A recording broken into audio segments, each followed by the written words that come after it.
मुलींना शिकवण्यासाठी घराच्या उंबऱ्याच्या बाहेर टाकलेलं सावित्रीबाईचं पाऊल हीच आधुनिक भारतीय स्त्रियांच्या सार्वजनिक जीवनाची खरी सुरुवात होती। आणि सावित्रीबाई म्हणतात, मुला बाळांना आपण शिकू, आपण सुद्धा शिकू, विद्या घेऊन ज्ञान वाढवून नीती धर्मही शिकू, नसा नसातून ईर्ष्या खेळू, विद्या मी घेईन, शूद्रत्वाचा डाग हा माझा निपटून काढीन असे शिकवण्यासाठी जागे व्हा असे सर्वांना आव्हान सावित्रीबाई करतात। जी लहानशी साऊ शिक्षणापासून वंचित होती, मात्र मातीमध्ये अक्षरे कोरण्यापासून ज्योतिबांच्या सहवासात तिने मानवजातीचा क्रांतिकारी इतिहास कोरण्याचे काम केले।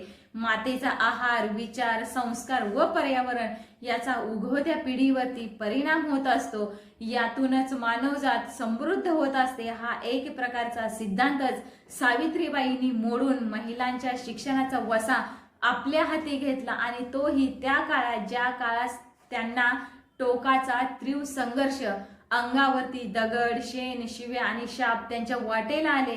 त्यांनी त्या त्रासाचा सुद्धा सुगंधी फुले म्हणून स्वीकार केला। तुम्ही सनातनांना, तुम्ही तुमचे रूढी, परंपरा, धर्मान पसरवण्याचे काम कितीही करा, मी मुलींना शिकवण्याचे काम करेन। सावित्रीबाई म्हणतात, नकोच इच्छा आरामाची, ईर्ष्या धरून शिक्षणाची संधी घ्या तुम्ही, छान आजची अनुकूलता बघा, कालगतीची कुरकुरता न आळसता शाळेत जाऊ शकू, चला गुलामगिरीची युगायुगाची बेडी तोडू, चला चला। तर त्यापुढे सावित्रीबाई म्हणतात, दूर फेकून रूढी द्या रे, परंपरेची मोडून दारे, लिहिणे वाचणे शिकून घ्या रे, छान वेळ आली आहे। धन्यवाद।